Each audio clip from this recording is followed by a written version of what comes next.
இரட்சகருமாகிய இயேசு கிறிஸ்துவின் ஈடு இணையற்ற நாமத்திலே இந்த மாலை வேளையிலே உங்கள் எல்லாருக்கும் நான் வாழ்த்துதல் கொண்டு வருகிறேன். கர்த்தர் கிருபை உள்ளவர், நல்லவர். கடந்த வாரம் முழுவதும் நம்மை பாதுகாத்து இந்த புதிய வாரத்தின் முதல் நாளின் மாலை வேளையில் நாம் ஒன்று கூடி தேவனை ஆராதிக்க, தேவ பிரசன்னத்திலே கலிகூற கர்த்தர் நமக்கு நல்ல கிருபையை, சத்துவத்தை, பலனை கர்த்தர் கொடுத்தார். அந்த மாலை வேளையிலும் ஆண்டவர் தம்முடைய வார்த்தையின் மூலமாகவும் நம்மோடு கூட பேசுவாராக. வாசிக்கலாம். ஆதியாகமத்தின் புஸ்தகம் 26வது அதிகாரம் 28வது வசனம். ஆதியாகமம் 26வது அதிகாரம் 28வது வசனம். அதற்கு அவர்கள் நிச்சயமாய் கர்த்தர் உம்மோடே கூட இருக்கிறார் என்று கண்டோம். ஆகையால் எங்களுக்கும் உமக்கும் ஒரு ஆணை ஏற்பாடு உண்டாக வேண்டும் என்று நாங்கள் நிர்ணயம் பண்ணினோம். ஈசாக்கை குறித்து பார்க்கிறோம். ஈசாக்கை பார்க்கிற அவருடைய விரோதிகள் சொல்லுகிறார்கள், நிச்சயமாய் கர்த்தர் உம்மோடு கூட இருக்கிறார். அல்லேலூயா. ஜனங்கள், அவருடைய ஜனங்கள் அதை ஆண்டவர் பார்க்க செய்கிறார். எல்லா ஜனங்களையும் கர்த்தர் பார்க்க செய்கிறார். தேவனுடைய ஜனத்திற்கு விரோதமாய் இருப்பவர்கள் தம் பிள்ளைகளோடு கூட கர்த்தர் இருக்கிறார் என்பதை கர்த்தர் காண செய்கிறார். அப்படி காண செய்வதற்கு மறுக்க முடியாத சான்றுகளை ஏற்படுத்துகிற கர்த்தர் நம்மோடு கூட இருக்கிறார். அல்லேலூயா, அல்லேலூயா. தேசத்திலே உயர்ந்த அரசனும் இராணுவ தளபதியும் ஈசாக்கை பார்த்து சொல்லுகிறார்கள், நிச்சயமாகவே கர்த்தர் உம்மோடு கூட இருக்கிறார். ஏன் அவனை விரோதித்தவர்கள், ராஜா, சேனாதிபதி, இவங்க எல்லாம், இராணுவ தளபதி, இவர்களெல்லாம் ஏன் இந்த ஈசாக்கை பார்த்து கர்த்தர் உம்மோடு கூட இருக்கிறார், நிச்சயமாய் இருக்கிறார் என்று சொல்லி நாங்கள் கண்டோம் என்று சொல்லுவதற்கு ஈசாக்கினுடைய வாழ்க்கையிலே 3 காரியங்களை கர்த்தர் அடையாளமாக, சான்றாக கர்த்தர் வைக்கிறார். அந்த சான்றுகளை பார்த்ததான அந்த மக்கள் தான் சொல்லுகிறார்கள், நிச்சயமாகவே கர்த்தர் உம்மோடு கூட இருக்கிறார். அவர்கள் சொல்லும்போது சொன்ன முதல் காரியம், 3 காரியத்தில் முதல் காரியத்தை மாத்திரம் நான் காலை வேளையில் சொன்னேன். அதனுடைய விரோதிகள் பார்க்கிற முதல் காரியம் ஆதியாகமம் 26வது அதிகாரம் 29வது வசனத்தில் அவர்கள் சொல்லுகிறார்கள், நீர் கர்த்தரால் ஆசீர்வதிக்கப்பட்டவராமே. ஹல்லேலூயா. ஆண்டவரை அடையாளம் காட்டுகிற ஆசீர்வாதங்கள் ஈசாக்கினுடைய வாழ்க்கையில் இருந்தது. அதை பார்த்தவர்கள் தான் சொல்லுகிறார்கள், நிச்சயமாய் கர்த்தர் உம்மோடு கூட இருக்கிறார். அவர்களை பாதித்த, பார்க்க வைத்த 4 காரியங்களை, குறிப்புகளை நான் காலையில் சொன்னேன். முதலாவது, எளிய முயற்சி செய்கிறான், ஆனால் நிறைவான பலனை கர்த்தர் கொடுக்கிறார். அந்த தேசத்தில் விதை விதைக்கிறான், கர்த்தர் அமோக விளைச்சலை கர்த்தர் கொடுக்கிறார்.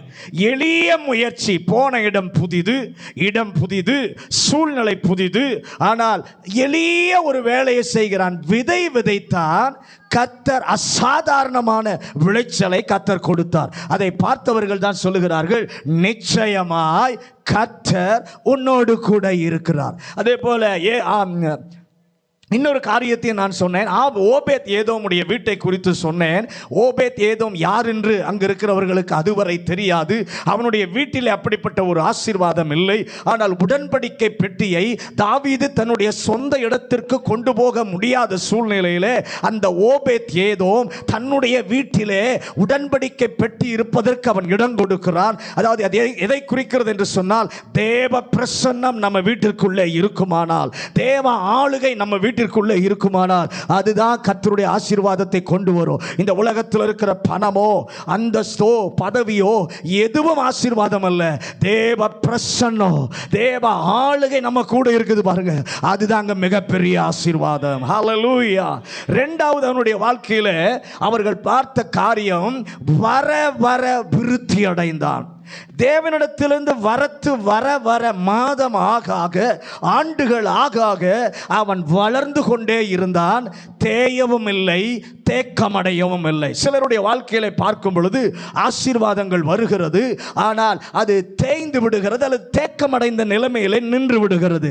ஆனால் ஈசாக்குடைய வாழ்க்கையில ஆண்டவர் தந்ததான காரியம் தேக்கமடையவும் இல்லை, தேயவும் இல்லை. வர வர அவன் விருத்தி அடைந்தான். ஹல்லேலூயா. அதை பார்த்தவர்கள் தான் சொல்லுகிறார்கள், மெய்யாய் நிச்சயமாய் கர்த்தர் உம்மோடு கூட இருக்கிறார். மூன்றாவதனுடைய வாழ்க்கையில மகா பெரியவனானான், விருத்தி அடைந்தான். அடுத்தது மகா பெரியவனானான். அப்படின்னா வசதி எல்லாம் இருந்துச்சா, நிர்வாக அமைப்பு இருந்துச்சா, சிங்காசனம் இருந்துச்சா? இல்லை, இது எதுவுமே இல்லை. ஆனால் அவனிடத்தில் இருந்தது அர்த்தம் என்ன தெரியுமா? அந்த தேசத்து ராஜாவை பார்க்கிலும், அந்த தேசத்து அதிபதியை பார்க்கிலும் அவனுடைய பெயருக்கு அதிக கனத்தையும் மகிமையும் வரும்படி கர்த்தர் செய்தார். அதுதான் மிகப்பெரிய ஆசீர்வாதம். நான்காவது சொன்னேன், அவனை அதாவது பலத்தவனாக்கினார். அவங்க சொல்ல, ராஜா சொல்லுகிறாப்பா, நீ எங்களை பார்க்கிலும் வர வர பலத்தவனாய் நீ மாறிவிட்டாய், ஆகவே நீ போயிரு, உன்னை பார்க்கவே எங்களுக்கு பயமா இருக்கு. ஆனால் உண்மையான சூழ்நிலை என்ன நீங்க பார்த்தீங்கன்னா, அந்த தேசத்திற்கு வரும்போது ஈசாக்கு தான் பயந்தான். ஏன்னா மனைவி நிமித்தம் பயப்படுகிறான். ஆனால் ஆண்டவர் செய்கிற காரியம், எந்த ஆட்களை பார்த்து அவன் பயந்தானோ அந்த ஆட்கள் இவனை பார்த்து பயப்படும் அளவிற்கு தேவன் அவனுடைய எல்லா காரியங்களையும் மாற்றி போட்டார். ஹல்லேலூயா. ஆண்டவருக்கு எல்லாரும் ஒரு நன்றி சொல்லுவோமா? ஹல்லேலூயா. நிகரற்ற ஆசீர்வாதத்தை பார்த்தவர்கள் நிச்சயமாய் கர்த்தர் உன்னோடு இருக்கிறார் என்று சொன்னார்கள். இரண்டாவது ஈசாக்கினுடைய வாழ்க்கையில் அவர்கள் பார்த்த காரியம், ஆதியாகமம் 26வது அதிகாரம் வாசிக்க வேண்டாம், 18லிருந்து 32 வசனங்களை நீங்கள் வீட்டில் போய் வாசித்து பாருங்கள். இந்த பகுதி நமக்கு எல்லாருக்கும் தெரிந்த ஒரு பகுதி. ரெண்டாவது இங்கே நம்ம பார்க்கிறது, எதை பார்த்தார்கள் என்று சொன்னால், ஈசாக்கினுடைய வாழ்க்கையில் இருந்த வாஞ்சை. ஈசாக்கின் வாழ்க்கையில் இருந்த வாஞ்சை. இந்த பகுதியில் நீங்கள் வாசித்து பார்க்கும் பொழுது, ஈசாக்கு ஒரு குறிப்பிட்ட வேலையை அவன் செய்கிறான்.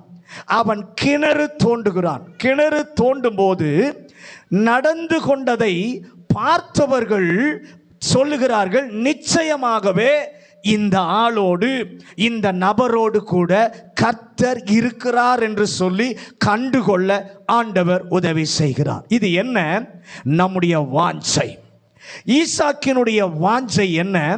போகுமிடமெல்லாம் பலிபீடம் கட்டுவது, ஆண்டவரை தொழுது கொள்ளுவது ஆபிரகாமுடைய வாஞ்சை. போகிற இடத்திலெல்லாம் பலிபீடம் கட்டி ஆண்டவரை தொழுது கொள்ளுவது ஆபிரகாமுடைய வாஞ்சை. ஆனால் ஈசாக்கின் வாஞ்சை கிணறு தோண்டுவது அவனுடைய வாஞ்சை. அல்லேலூயா. கர்த்தாவே, எங்கள் ஆர்வம், எங்கள் ஆண்டவரே வாஞ்சை, ஆண்டவரே எங்களோடு இருக்கிறாரா இல்லையா என்பதை சத்துருக்கள் கண்டுகொள்ள செய்வீராக. அவனுடைய வாஞ்சையை சற்று இந்த மாலை வேளையிலே நாம் பார்க்கலாம். அவனுடைய வாஞ்சை குறித்து பார்க்கும் பொழுது ஈசாக்கு என்ன செய்தான் என்று பார்க்கும் பொழுது 26வது அதிகாரம் 18வது வசனத்தில், இந்த கிணறை இதற்கு முன்பு அவன் தகப்பனாகிய ஆபிரகாம் தான் தோண்டி இருந்தான். அல்லேலூயா. ஆனால் அந்த துறவை ஏன் ஆபிரகாம் தோண்டினார் என்றால், எனக்கும் இது பிரயோஜனமாக இருக்கணும், எனக்கு பின்வருகிற சந்ததிக்கும் என்ன பண்ணணும், இது பிரயோஜனமாக இருக்க வேண்டும் என்று சொல்லி தோண்டினான். ஆனால் ஆபிரகாம் போன உடனே அந்த துறவுகளை, அந்த கிணறுகளை எல்லாம் சத்துருவானவன் அழித்து விட்டான். நல்ல கவனிங்க. இப்ப அந்த துறவை அழிப்பதற்கு 2 காரணம் இருக்கலாம். ஒரு துறவை அழிக்க வேண்டுமானால் 2 காரணம் இருக்கும். ஒன்று, தண்ணீர் இல்லை என்பதினாலே அந்த துறவை, கிணற்றை என்ன பண்ணலாம், அழித்து விடலாம். அல்லது அந்த தண்ணீருடைய, அந்த கிணற்றினுடைய, அந்த ஊற்றினுடைய தண்ணீர் கசப்பானதா இருந்தால் அதை என்ன பண்ணிடலாம், மூடிடலாம். இந்த ரெண்டு காரணமும் அங்கே இல்லை. ஆனால் ஆபிரகாம் தோண்டினான் என்பதற்காக இதை மூட வேண்டும் என்று சொல்லி சத்துருவான் என்ன பண்ண விட்டான், அந்த கிணற்றை தண்ணீரை எல்லாம் மூடி விட்டான். அழித்து விடலாம் என்று சொல்லி அழித்து விட்டான். ஆனால் இங்கே ஈசாக்கு வருகிறார். ஈசாக்கு வந்தபோது தோண்டுகிறார். தோண்டும் பொழுது தண்ணீர் வருகிறது. அந்த தண்ணீரை குடிக்கிறான், ஒன்றும் செய்யவில்லை. அல்லேலூயா. ஆகவே தண்ணீர் இல்லை என்றோ தண்ணீர் கெட்டது என்றோ கிணற்றை மூடவில்லை. ஆபிரகாம் தோண்டினான், ஆகவே இதை மூடியே ஆக வேண்டும் என்பதற்காக அந்த துறவுகளை, அந்த கிணற்றை எல்லாம் சத்துருவானவன் என்ன பண்ணான், மூடி போட்டான். ஒருவேளை கர்த்தருடைய பிள்ளையாய் நாம் இருந்து, நல்ல கவனிங்க, கர்த்தருடைய பிள்ளையாய் இருக்கும்போது நம்மை கொண்டு கர்த்தர் தோண்ட வைக்கிறார். நம்மை கொண்டு சில காரியங்களை கர்த்தர் துவக்க வைக்கிறார். அல்லேலூயா. அப்படி துவக்கும் போது ஆண்டவர் தம்முடைய பிள்ளையை, தம்முடைய ஜனத்தை வைத்துதான் தோண்டினார். ஆனால் இருக்கக்கூடாது என்று சொல்லி அழிப்பவன் சத்துருவானவன். அல்லேலூயா. அல்லேலூயா. ஆண்டவர் தம்முடைய பிள்ளை வைத்து ஒரு இடத்தை, ஒரு கம்பெனியை, ஒரு தேசத்தை, ஒரு பகுதியை ஆசீர்வதிப்பதற்கு ஆண்டவர் தம்முடைய பிள்ளையை வைத்து துவக்கும் காரியம் பிரயோஜனமாய், தேவ ராஜ்யத்திற்கு பிரயோஜனமாய் இருக்கும் காரியத்தை என் ஆண்டவர் துவக்குவார். அல்லேலூயா. ஆனால் வேறு யாரும் துவங்கி இருந்தால் சத்துரு மூடவே மாட்டான். வேறு யாராவது காரியத்தை தான் அதை தொடவே மாட்டான். ஆனால் ஒரு கர்த்தருடைய பிள்ளை தேவனுடைய நடத்துதலின்படி, அவருடைய சித்தத்தின்படி, அவருடைய திட்டத்தின்படி கர்த்தருடைய பிள்ளை தோண்டினால் அவனுக்கு நன்றாக தெரியும், இது இருந்தால் எல்லாருக்கும் ஆசீர்வாதமாய் கடைசி வரைக்கும் இது இருக்கும் என நினைத்து அதை மூட பிரயாசப்படுகிறான்.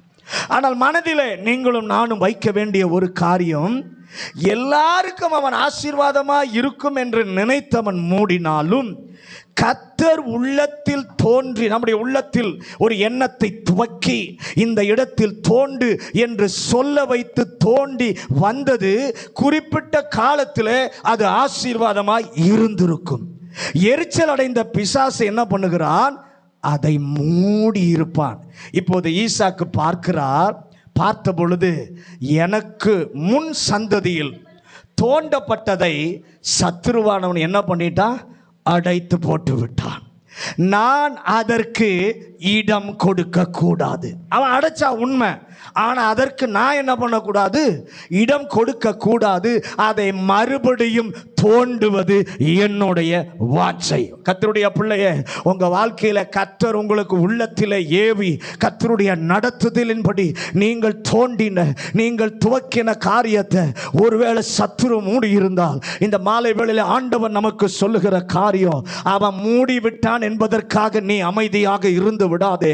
அதை மறுபடியும் தோண்ட வேண்டும், மறுபடியும் துவக்க வேண்டும் என்கிற ஒரு வாஞ்சை உனக்குள்ளே உருவாக வேண்டும். எங்கே எங்கே எல்லாம் கிணறை சத்ருவானவன் தூர்த்து போட்டானோ அங்கு எல்லாம் ஈசாக்கு மறுபடியும் கிணறை தோண்டுகிறான். அல்லேலூயா. தோண்டும் போது லகுவா இருந்துச்சா? இல்லை. மறுபடியும் தோன்றான், ஆனால் காரியம் லகுவா இல்லை. ஏனென்றால் அதே பெலிஸ்தர் முதல்ல யார் விரட்டினாங்களோ, யார் இவனுக்கு பிரச்சனையாக இருந்தாங்களோ, அதே பெலிஸ்தர் மறுபடியும் அவனை விரட்டுகிறார்கள்.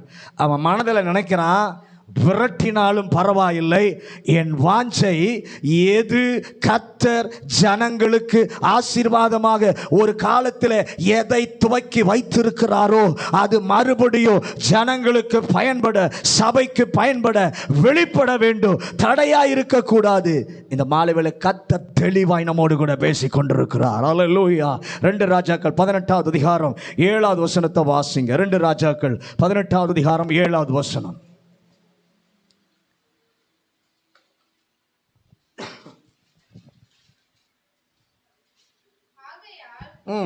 கர்த்தர் அவனோடு இருந்தார். அவர் போகிற இடம் எங்கும் அவனுக்கு அனுகூலமாயிற்று. அவன் சீரிய ராஜாவை சேவிக்காமல் அதன் அதிகாரத்தை தள்ளிவிட்டான்.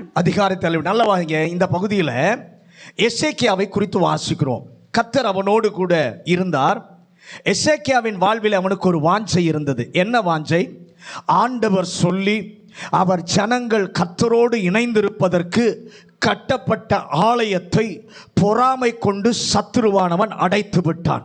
அப்படிப்பட்ட ஆலயத்தை சத்துரு இடித்தபோது அவனுக்குள் ஒரு வாஞ்சை வந்தது. கர்த்தர் அவனோடு இருந்தார்.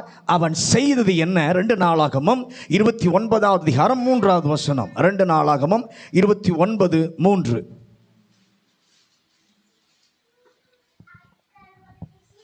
அவன் தன் ராஜ்யத்தின் முதலாம் வருஷம் முதலாம் மாதத்தில் கர்த்தருடைய ஆலயத்தின் கதவுகளை திறந்து அவைகளை பழுது பார்த்து சத்துரு ஆலய கதவை அடைத்து போட்டான். எசேக்கியா ஆலய கதவை முதல் வருஷம் முதல் மாதத்திலே முதல் காரியமாக ஆலய கதவை திறப்பது. ஆலயத்தில் விளக்குகள் எரிந்து கொண்டிருக்கும். சத்துரு அந்த விளக்குகளை எல்லாம் அணைத்து போட்டு விட்டான். எசேக்கியா வந்து அந்த விளக்குகள் மறுபடியும் எரிய வைக்க கர்த்தர் செய்தார். 2 நாளாகமம் 29வது அதிகாரம் 18வது வசனம்.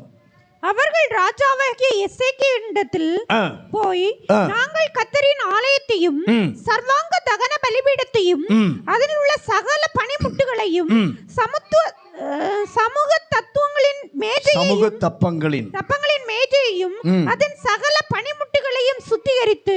ஆலயத்தில் பலிபீடங்கள் இருந்தன. காணிக்கை செலுத்த, பலிகள் செலுத்துவதற்கு அத்தனையும் இருந்ததை சத்துருவானவன் இடித்து போட்டு விட்டான். விரோதிகள் இடித்து போட்டு விட்டார்கள். எசேக்கியா மறுபடியும் கட்டினான், புதுப்பித்தான். 2 நாளாக 29:35 வாசிக்கும் பொழுது எந்த நேரத்தில் எவ்வளவு எப்படி என்று ஆராதனை ஒழுங்கு இருந்தது அத்தனையும் சத்துருவானவன் நிறுத்தி போட்டு விட்டான். எசேக்கியா வந்தபோது ஆராதனை திட்டம் பண்ணப்பட்டது. நீர் தேசத்தை ஆசீர்வதிக்க, சபையை ஆசீர்வதிக்க, உலகத்தை ஆசீர்வதிக்க உம்முடைய பிள்ளைகளை பயன்படுத்தி துவக்கினது இன்று வெளிச்சத்திற்கு வராமல் சத்துருவினாலே அது தடைபட்டு இடிபட்டு இருந்தால் எங்களுக்குள் ஒரு தாகத்தை இந்த மாலைகளிலே கர்த்தர் தருவீராக. பழைய நிலைமைக்கு மகிமையாய் செயல்பட ஒரு வாஞ்சையை எங்களுக்குள்ளே இந்த மாலைகளிலே கர்த்தர் துளிர்விட செய்வீராக. கர்த்தர் தம்முடைய ஜனத்திற்கு உள்ளத்திலே உணர்வு கொடுத்து அவர்கள் கட்டுங்கள், பட்டணத்தை சுற்றி அலங்கம் கட்டுங்கள், பாதுகாப்பிற்கு இது தேவை என்று கர்த்தர் சொல்லி இருந்தால் அலங்கத்தை எல்லாம் விரோதி இடித்து போட்டு விட்டான். நெகேமியாவின் புத்தகம் 6வது அதிகாரம் 16வது வசனம். நெகேமியா 6:16. எங்கள் பகைஞர் எல்லாரும் அதை கண்டபோது எங்கள் சுற்றுப்புறத்தாராகிய புறஜாதியான அனைவரும் கண்டபோது மிகவும் முனையற்று போய் இந்த கிரியை எங்கள் தேவனால் கைகூடி வந்ததென்று அறிந்தார். நல்ல கவனிங்க. இங்கே நெகேமியா சொல்லுகிறான், 52 நாளைக்குள்ளே அலங்கம் கட்டி முடிக்கப்பட்ட போது எங்கள் விரோதிகள் சொல்லுகிறார்கள், இது கர்த்தராலே ஆயிற்று என்று சொல்லி கண்டுகொண்டார்கள். எல்லாரும் கையை உயர்த்தி, ஆண்டவரே கர்த்தரை துதியுங்கள். தேவ பிள்ளையே, ஒன்றை மனதில் வையுங்கள். நம்முடைய முந்தைய சந்ததிக்கு வேத சத்தியங்களை கர்த்தர் சொல்லி இருந்தார். தியாகம் என்றால் என்ன என நன்கு அறிவித்து இருந்தார். ஆண்டவருக்காக எப்படி அனைத்தையும் கொடுப்பது என்று அவர்களுக்கு ஆண்டவர் நன்றாக சொல்லி இருந்தார். நாள் ஆக சத்துரு செய்தது உபதேசங்கள் மறைந்து போக, தியாகம் தெரியாமல் போக, கிறிஸ்துவுக்காக வாழ்வது என்றால் என்ன என்று சொல்லி தெரியாமல் போக அத்தனையும் சத்துருவானவன் தூர்த்து போட்டு விட்டான். உங்களை என்னையும் ஆண்டவர் இந்த மாதத்தில் நமக்கு உணர்த்தி காண்பிப்பது, அந்த சத்தியங்களின் வெளிச்சம் பிரகாசிக்க, தியாகத்தின் வெளிச்சம் பிரகாசிக்க, தேவ ராஜ்யத்திற்கு உலகத்திற்கு அவைகள் ஆசீர்வாதமாய் இருக்க சத்துரு தூர்த்து போட்டதை நான் திரும்ப எடுப்பித்து கட்ட எங்களுக்கு உதவி செய்வீராக. அல்லேலூயா. சத்துரு அணைக்க நினைப்பதை நான் தாண்டி நான் செயல்படுவேன் என்று சொல்லி ஈசாக்கு நினைச்சான். சத்துரு எத்தனை தடைகளை கொண்டு வந்தாலும் அந்த தடைகளை எல்லாம் தாண்டி நான் செயல்படுவேன் என்று சொல்லி ஈசாக்கு நினைத்தான். எத்தனை கிணற்றை நீ மூடினாலும் அத்தனையும் நான் மறுபடியும் எழுப்புவேன். கையை உயர்த்தி எல்லாரும் ஆண்டவருக்கு நன்றி சொல்லுங்க.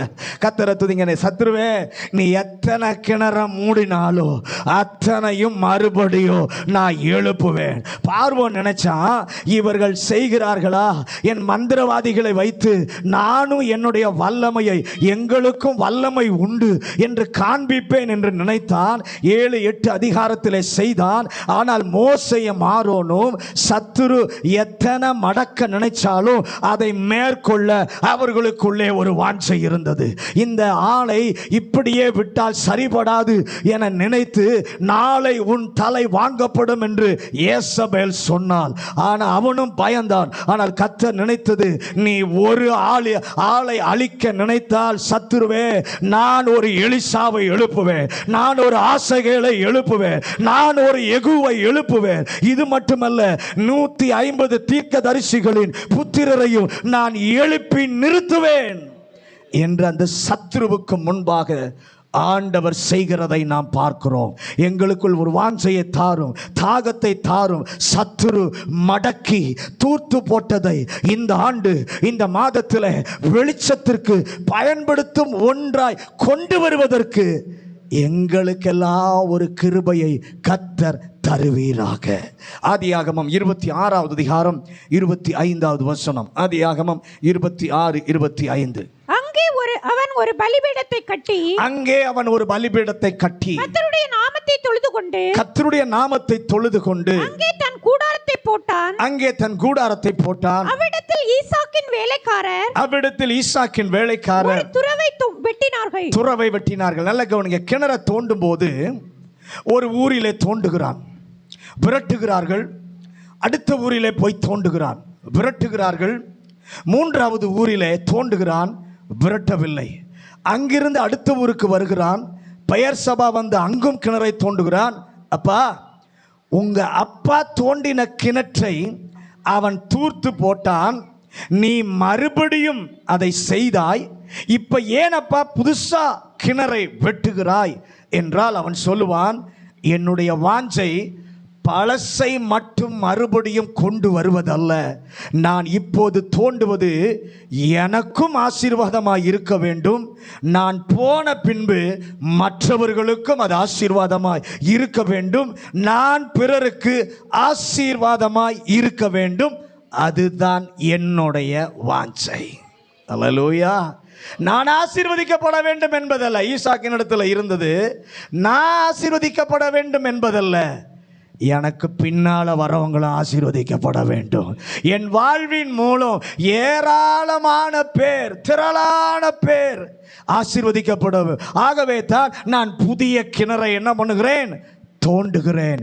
நீர் அதை செய்ய வல்லவர், என்னை ஆசீர்வாதமாக மாற்றும். அல்லேலூயா. அவனுக்குள்ளே இருந்த அந்த வாஞ்சையை பார்த்த விரோதிகள் தான் சொல்லுகிறார்கள், நிச்சயமாய் கர்த்தர் உன்னோடு கூட இருக்கிறார். 3வது ஈசாக்கினுடைய வாழ்க்கையில் எதை பார்த்தார்கள்? ஆதியாகமம் 26:30. ஆதியாகமம் 26. அவன் அவர்களுக்கு விருந்து பண்ணினான். அவர்கள் புசித்து குடித்தார்கள். 2வது அவனுக்குள்ளே இருந்த வாஞ்சையை பார்த்தாங்க. 3வது ஈசாக்கினிடத்தில் எதை விரோதிகள் பார்த்தார்கள் என்று சொன்னால், அவனுடைய பண்பையும் அவனுடைய நடத்தையையும் பார்த்தார்கள். அல்லேலூயா. அவர்களுக்கு விருந்து பண்ணினான். அந்த வசனத்தை நல்லா கொஞ்சம் நீங்கள் எல்லாரும் பைபிளை கொஞ்சம் வாசித்து பாருங்களேன். அவர்களுக்கு விருந்து பண்ணினான். இங்கு நாம் காண்பது என்ன? 29 அவர்கள் ஈசாக்கின் இடத்துல வந்து சொல்லுகிறார்கள், நாங்கள் உம்மை தொடவே இல்லை, உமக்கு நன்மை செய்தோம், ஆகவே நீரும் எங்களுக்கு நன்மை செய்ய வேண்டும், தீமை செய்யக்கூடாது, ஆகவே உம்மை தேடி வந்திருக்கிறோம். ஆனால் உண்மையில் நடந்தது என்ன? 27வது வசனத்தை வாசிங்க. 26, 27. ஆதியாகமம். அபிமெலேக்கும் அவன் சிநேகிதனாகிய அபிசுத்தும் அவன் சேனாதிபதியாகிய பிகோலும் கேராரிலிருந்து அவனிடத்திற்கு வந்தார்கள். அப்பொழுது ஈசாக்கு அவர்களை நோக்கி, ஏன் என்னிடத்தில் வந்தீர்கள்? நீங்கள் என்னை பகைத்து என்னை உங்களிடத்தில் இராதபடிக்கு துரத்தி விட்டீர்களே. அவர்களை பார்த்த உடனே ஈசாக்கு சொல்றாரு, நீங்க யார் தெரியுமா? என்னை விரட்டி அடிச்சவங்க, என்னை விரட்டி அடித்தவர்கள், என்னை பகைத்தவர்கள், நீங்கள் அப்படி செய்தீர்கள் என்று சொன்னது உண்மை. ஆனால் அவர்கள் சொல்லுகிறார்கள், நாங்கள் உம்மை தொடவே இல்லை. உண்மை, அடிக்கல, உன்னை அடிக்கல, உன் மேல கல்லெறியல, ஆனால் பேசின வார்த்தை இருக்கே அதுவே இவனை போக வைத்து விட்டது. பொய் சொல்லுகிறாங்க அவனிடத்துல வந்து. ஆனால் நல்ல கவனிங்க, அடிச்சா கூட பரவாயில்ல, ஆனா ஈசாக்குக்கு சூழ்நிலையை மிகவும் கடினமாக்கினார்கள். நாங்கள் தீமையே செய்யவில்லை, நாங்கள் நன்மை செய்தோம் என்று பொய் சொல்லுகிறார்கள். வேண்டுமென்றே அவர்கள் பொய் சொல்லுகிறார்கள். அவங்க என்ன சொல்லி இருக்கணும்? நாங்கள் தெரியாமல் செஞ்சிட்டோம்ப்பா, உமக்கு விரோதமாக நாங்கள் என்ன பண்ணிட்டோம், தெரியாமல் செஞ்சிட்டோம், எங்களை கொஞ்சம் மன்னிச்சிருங்க, தயவா எங்களோடு ஒரு உடன்படிக்கை செய்யுங்கள் என்று சொல்லி கேட்டிருக்க வேண்டும். அப்படி சொல்லவில்லை. செய்த தவறை முழுவதும், நம்ம சொல்லுவோம்ல, முழு பூசணிக்காய்க்குள்ள எல்லாத்தையும் மறைக்கிறாங்க. எல்லாத்தையும் மறைச்சிட்டு சொல்கிறாங்க, நாங்கள் உமக்கு தீமையே செய்யலை, நாங்கள் நன்மை தான் செஞ்சோம் என்று பொய் சொல்லுகிறார்கள். செய்த தவறை முழுவதும் மறைத்து அதை நியாயப்படுத்தி அது தவறு என்று இல்லாமல் நன்மை செய்தது போல சொல்லும்போது ஈசாக்கு பார்க்கிறான், வாங்க உங்களுக்காக தான் விருந்து செய்கிறேன். என்னை விரோதித்தவர்கள், என்னை விரட்டினவர்கள், என்னுடைய பகைஞர், வாங்க, பொய்யை மறைக்கிறீங்களா? பரவாயில்ல, வாங்க, உங்களுக்காக தான் என்ன பண்ணுறேன், ஒரு விருந்தை நான் என்ன பண்ணுகிறேன், ஆயத்தம் செய்கிறேன். கர்த்தர் நம்மோடு இருக்கிறார் என்பது நாம் தூக்கும் வேதத்தை அல்ல, நாம் பேசும் அந்நிய பாஷையை வைத்து அல்ல, அவர் நம்மோடு கூட இருக்கிறார் என தெரிவது நம்முடைய பண்பு, நம்முடைய நடத்தை. இதை வைத்து பார்க்கும் பொழுதுதான் சத்துரு சொல்லுவான், மெய்யாகவே நிச்சயமாய் கர்த்தர் உங்களோடு இருக்கிறார். கையில் பைபிளை தூக்கிட்டு வர்றதுனால சத்துரு சொல்ல மாட்டான். 24 மணி நேரமும் அந்நிய பாஷையே பேசுகிறேன் அதனால் சத்துரு சொல்ல மாட்டான். உங்கள் பண்பு, உங்களுடைய நடத்தையை பார்க்கும்போது தான் சொல்லுவான் சத்துரு, மெய்யாய் நிச்சயமாய் கர்த்தர் உங்களோடு இருக்கிறார். அந்த ஊரில் இருக்கும்போது அவங்க அப்பா தோண்டின கிணறு அவர்களுக்கு எல்லாம் நன்றாக தெரியும். என்னுடைய தகப்பனார் தான் அந்த கிணற்றை எல்லாம் தோண்டினது என்று அவர்களுக்கு நன்றாக தெரியும், எல்லாருக்கும் தெரியும். அப்பா தோண்டின கிணற்றின் மேலே மகனுக்கு உரிமை உண்டு, மகனுக்கு உரிமை உண்டு. உரிமையின்படி தோண்ட வருகிறான், தோண்டினவனை விரட்டுகிறார்கள். அப்போது ஈசாக்கு எனக்கு உரிமை இல்லையான்னு கேள்வி கேட்கவில்லை. பக்கத்தில் பா சொல்லுங்க, எனக்கு உரிமை இல்லையா என்று சொல்லி ஈசாக்கு கேள்வி கேட்கவில்லை, ஒரு வாக்குவாதமும் செய்யவில்லை. நாம இருந்தால் எத்தனை கேள்வி கேட்டிருப்போம். எங்கள் அப்பா சொத்துல நான் தோன்றதை நீ கேட்கறதுக்கு நீ யாருன்னு எத்தனை கேள்வி கேட்டிருப்போம், எத்தனை சண்டை போட்டிருப்போம், எத்தனை வார்த்தைகள் வந்திருக்கும். ஆனால் உரிமை எனக்கு இல்லையா என்று சொல்லி கூட அவன் கேட்கவில்லை. அவர்களோடு கூட வாக்குவாதமும் என்ன பண்ணவில்லை, அவன் செய்யவே இல்லை. கிணறு தோண்டும் போது பெலிஸ்தியர் இவனோடு இவனுடைய மேய்ப்பர்களோடு கூட வாக்குவாதம் பண்ணுகிறார்கள். இவனிடத்தில் கூட வாக்குவாதம் பண்ணவில்லை. அவன் திரும்ப வாக்குவாதம் ஈசாக்கு பண்ணவில்லை. அவர்களுக்கு தெரிந்தது, என்ன செய்தாலும் இந்த ஆளை டிஸ்கரேஜ் பண்ணவே முடியாது. ஆமென். எல்லாரும் கையை உயர்த்தி ஆண்டவர் நல்ல துதிங்கள. அவங்க பார்த்தாங்க, இவனுக்கு என்ன செஞ்சாலும், என்ன இடைஞ்சல் பண்ணினாலோ, இவனை விரோதித்தாலோ, இவனை விரட்டினாலோ, என்ன செஞ்சாலும் இந்த ஆளை டிஸ்கரேஜ் பண்ணவே முடியாது. ஓட ஓட நாம விரட்டினோம், ஆனாலும் போய் கிணறு தோண்டுகிறார். நாம என்ன செய்தாலும் இவனை தைரியப்படுத்த முடியாது, அவனுடைய முகத்தை கோண செய்ய முடியாது, அவனை அதைரியப்படுத்த முடியாது. அவன் வாக்குவாதம் பண்ணுகிறவன் அல்ல, நியாயம் இருந்தாலும் அதற்கென்று சண்டை பண்ணுபவன் அல்ல, முற்றிலும் மாறுபட்ட குணம் உடையவன் என்பதை விரோதிகள் பார்த்தார்கள். அல்லேலூயா. எவ்வளவு எதிர்மறையான கிரியை ஒன்றும் இல்லாத ஒரு மனிதன், அவன் தேவ தூதனை போல இல்ல, நம்மை போல மாம்சமும் இரத்தமும் உள்ள ஒரு மனிதன். ஒருவேளை அவன் தூதனா இருப்பான், அதனால அப்படியே செய்வான். இல்லை, நம்மை போல அவன் மாம்சமும் இரத்தமும் உள்ள மனிதன். அவன் விரோதிகள் பார்க்கிறார்கள், இந்த ஆள் என்ன செய்கிறான், இல்லாத தீமை செய்தும் நமக்கு இவன் விருந்து பண்ணுகிறானே, அப்படி என்றால் இவன் யார்? தீமையை நன்மையினாலே ஜெயிக்க தெரிந்து கொண்டவன். மத்தேயு 5:44 மத்தேயு 5:44. நான் உங்களுக்கு சொல்லுகிறேன், உங்கள் சத்துருக்களை சிநேகியுங்கள், உங்கள் சத்துருக்களை சிநேகியுங்கள், உங்களை சபிக்கிறவர்களை ஆசீர்வதியுங்கள், உங்களை பகைக்கிறவர்களுக்கு நன்மை செய்யுங்கள், உங்களை நிந்திக்கிறவர்களுக்காகவும், உங்களை துன்பப்படுத்துகிறவர்களுக்காகவும் ஜெபம் பண்ணுங்கள். ஆண்டவர் இயேசு சொல்றாரு, உங்களை சபிக்கிறவங்கள ஆசீர்வதிங்க. அவரை பிடிக்கும்படி வருகிறார். பேதுரு பட்டயத்தை உருவி மல்கீசனுடைய காதை என்ன பண்ணுகிறான், அறுத்து விடுகிறான். தீமை செய்தவனுக்கு நன்மை செய்ய கீழே விழுந்த காதை எடுத்து கர்த்தர் ஒட்ட வைத்து சுகத்தை கொடுக்கிறார். அல்லேலூயா. பட்டாளமே அவன் வீட்டை சுற்றி இருக்கிறது. காலையிலே எழும்பின தீர்க்கதரிசி கண்மயக்கம் வர வைத்து அரண்மனைக்கு நேராக நடத்தி கண்களை திறக்க வைத்த போது பிடிக்க வந்தவர்களுக்கு விருந்து வைக்க பார்க்க ராஜா சொல்றான், என்ன பண்ணிடலாம், முடிச்சிடலாமா? இல்லை, அவங்களுக்கு என்ன பண்ண, விருந்து ஆயத்தம் பண்ணு. தீமையை நன்மையினால் வெல்வது, தீமைக்கு தீமை செய்வதுதான் மனித பண்பு, மிருகத்தின் பண்பு கூட. தீமைக்கு நன்மை செய்வது ஆண்டவர் இயேசுவினுடைய பண்பு. ஹல்லேலூயா. அதை அவனிலே பார்த்தவுடன் அவர்களிலே நன்றாக ஊர்ஜிதமாகிறது, உன் தேவன் உன்னோடு தான் இருக்கிறார். எங்கள் வாழ்வில் நீர் இருப்பதை காணும்படி இந்த மாதம், இந்த வாரத்தில் கத்த செய்வீராக. நீர் தந்த நிகரற்ற ஆசீர்வாதத்தை பார்த்து உம்மோடு இருக்கிறார் என்று சொல்ல வைப்பீராக.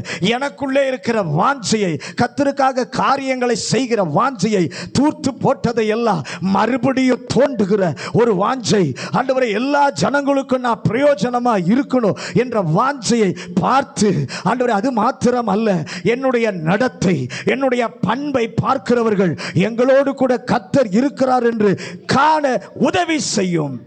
இன்று தேசத்திற்கு தேவை பிரசங்கம் அல்ல, தேசத்திற்கு தேவை தங்களோடு இருக்கிற கர்த்தரை காண்பிக்க கூட்டம் தேவை. பக்கத்தில் பார்த்து கையை கொடுத்து சொல்லுங்க, இன்றைக்கு பிரசங்கம் அல்ல, தேவனை காண்பிக்கிற கூட்டத்தை கர்த்தர் எதிர்பார்க்கிறார்.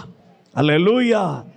பிரசங்கத்தினால் சாதிக்க முடியாதது, வாழ்வின் சாட்சியை பார்த்து நடக்க கர்த்தர் செய்ய முடியும். ஈசாக்கே, உன்னுடைய வாழ்க்கையில இந்த 3 காரியங்கள் மூலம் கர்த்தர் உன்னோடு கூட இருக்கிறார் என்று சொல்லி நிரூபித்தவர். எங்கள் வாழ்க்கையிலும் அப்படியே செய்வீராக. உம்முடைய நிகரற்ற ஆசீர்வாதங்களை பார்க்கிறவர்கள் எங்களோடு நிச்சயமாய் கர்த்தர் இருக்கிறார் என்று சொல்ல வைப்பீராக. எங்களுக்குள்ளே இருக்கிற வாஞ்சையை பார்க்கிற கர்த்தர் மேலே இருக்கிற வாஞ்சை, அவருடைய காரியத்தின் மேல் இருக்கிற வாஞ்சை, இதை எல்லாவற்றையும் பார்க்கிறவர்கள் மெய்யாய் கர்த்தர் இவர்களோடு இந்த குடும்பத்தோடு இருக்கிறார் என்று சொல்ல வைப்பீராக. அது மாத்திரமல்ல, எங்களிடத்தில் காணப்படுகிற பண்பு, எங்களுடைய நடக்கையை பார்க்கிறவர்கள் மெய்யாய் நிச்சயமாய் கர்த்தர் இவர்களோடு இருக்கிறார் என்று சொல்ல வைப்பீராக. ஆண்டவர் நம்முடைய வாழ்க்கையில் அப்படியே செய்ய வேண்டும். ஆனால் நாங்கள் என்ன செய்வது என்று சொல்லி ஆண்டவரிடத்தில் கேட்டால், ஆண்டவர் நமக்கு சொல்லுகிற முதல் காரியம் ஆதியாகமம் 26வது அதிகாரம் 2வது வசனம் 3வது வசனம். ஆதியாகமம் 26வது அதிகாரம் 2-3 வசனங்கள். கர்த்தர் அவனுக்கு தரிசனமாகி நீ எகிப்துக்கு போகாமல் நான் உனக்கு சொல்லும் தேசத்திலே குடியிரு, இந்த தேசத்திலே வாசம் பண்ணு, நான் உன்னோட கூட இருந்து உன்னை ஆசீர்வதிப்பேன், நான் உனக்கும் உன் சந்ததிக்கும் இந்த தேசங்கள் யாவையும் தந்து உன் தகப்பனாகிய ஆபிரகாமுக்கு நான் இட்ட ஆணையை நிறைவேற்றுவேன். பஞ்சம் வந்தது என்று சொல்லி தெரிந்தவுடனே ஈசாக்கின் மனதிலே ஒரு எண்ணம், பஞ்சத்திற்கு அடைக்கலம், பஞ்சத்திற்கு பரிகாரம் தர ஒரு தேசம் இருக்கிறது, எகிப்து, அங்கே போகலாம் என்று நினைத்த உடனே கர்த்தர் சொல்லுகிறார், உன்னுடைய பிரச்சனைக்கு பரிகாரம் கிடைக்கும் இடத்தை தேடி போகாதே, நான் உனக்கு சொல்லும் இடத்தில் இரு, நான் சொன்ன இடத்தில் இருப்பாயாக என்று சொன்னபோது கர்த்தர் காண்பித்தார், பரிகாரத்தை நான் தேடி போக வேண்டிய அவசியமில்லை, கர்த்தர் சொன்ன இடத்தில் இருந்தால் பரிகாரம் என்னை தேடி வர உதவி செய்வார். ஆமென் சொல்லுங்களேன். மாலையில் ஆண்டவர் நமக்கு சொல்வது என்ன தெரியுமா? மனித மனதில் அது இது என்று சொல்லி ஏராளமான எண்ணங்கள் வரும்போது அதை செய்வதையெல்லாம் விட்டு நீர் எங்களுக்கு சொல்லுகிற வார்த்தையில் நாங்கள் நிலைத்திருக்கும் போது பரிகாரம் எங்களை தேடி வரும். அதான் கர்த்தர் சொல்லுகிறார், உன் மனசில் 1000 எண்ணம் தோன்றும், அது இது இப்படி அப்படி என்று செய்யலாம். ஆண்டவர் சொல்றார், அதெல்லாம் ஓரமாக ஒதுக்கி வச்சுட்டு நான் என்ன சொல்கிறேனோ அதைய மட்டும் நீ கேட்டு தங்கி இருந்து நடப்பிப்பாயானால் நீ தேடி போக நினைக்கிறாயே அந்த பரிகாரம் உன்னை தேடி வரும். நீ தேடி போக வேண்டிய அவசியம் இல்லை, அது உன்னை தேடி வரும். 2வது ஆண்டவர் சொல்கிறார், 2 நாளாகமம் 26வது அதிகாரம் 16வது வசனம். 2 நாளாகமம் 26:16. அவன் பலப்பட்ட போது தனக்கு கேடு உண்டாகும் மட்டும் அவனுடைய மனம் மேட்டிமையாகி தேவனாகிய கர்த்தருக்கு விரோதமாக மீறுதல் செய்து. நல்ல கவனிங்க, உசியா என்ற ராஜாவை குறித்து இதிலே பார்க்கிறோம்.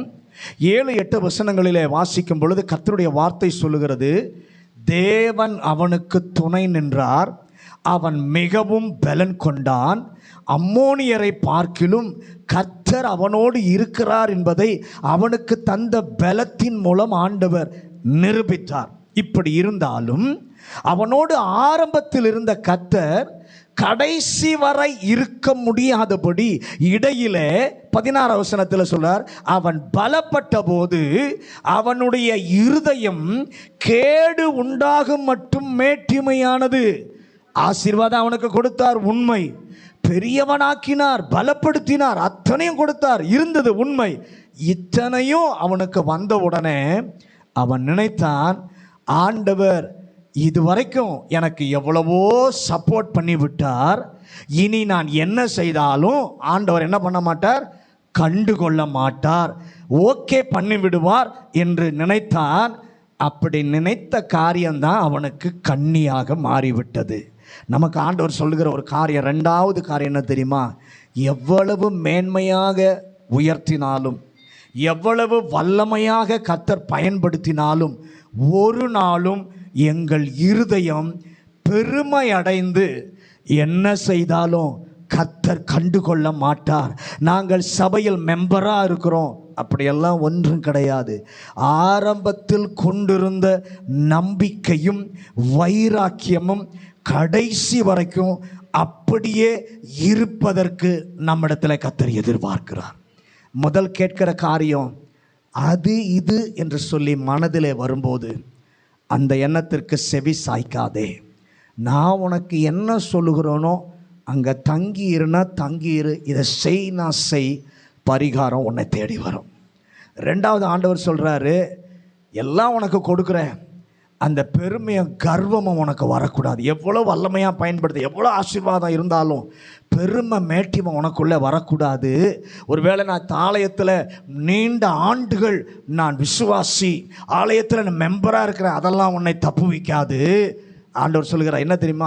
ஆரம்பத்தில் உன்னிடத்தில் இருந்த நம்பிக்கை, ஆரம்பத்தில் உன்னிடத்தில் இருந்த வைராக்கியத்தில் கடைசி வரைக்கும் நீ நிலைனர்.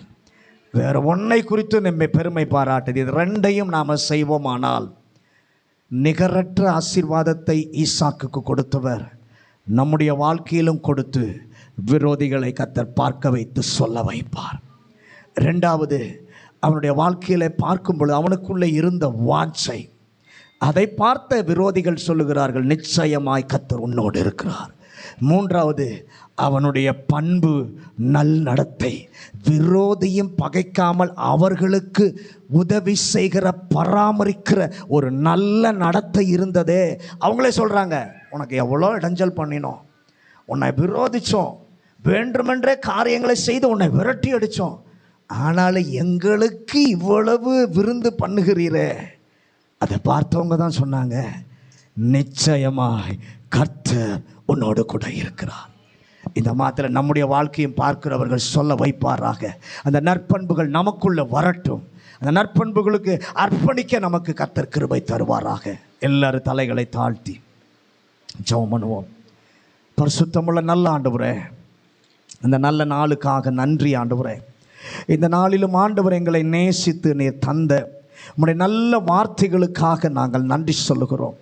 ஈசாக்கினுடைய வாழ்க்கையை கவனித்த, அவனுடைய வாழ்க்கையிலே நீர் வைத்த தடயங்களை பார்த்த விரோதிகள் சொல்லுகிறார்கள், நிச்சயமாய் கர்த்தர் உன்னோடு கூட இருக்கிறார். அவனுடைய வாழ்க்கையை கவனித்த சத்துருக்களுக்கு முதலாவது தென்பட்ட காரியம், ஆண்டவருடைய நிகரற்ற ஆசீர்வாதங்கள் ஈசாக்கோடு இருக்கிறது என்பதை பார்த்தவர்கள் சொல்லுகிறார்கள், உம்மோடு நிச்சயமாய் கர்த்தர் இருக்கிறார்.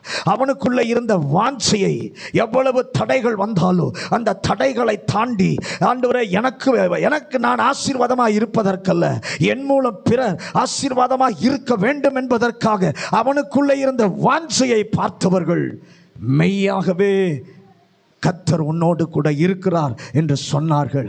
மூன்றாவது, ஆண்டவரே அவனுக்குள்ளே இருந்த பண்பு நல்ல நடத்தையை பார்த்தவர்கள், நிச்சயமாய் கர்த்தர் உன்னோடு இருக்கிறார் என்று சொன்னார்களே, அதே அனுபவத்தை எங்களுக்கு தார் ஆண்டவரே.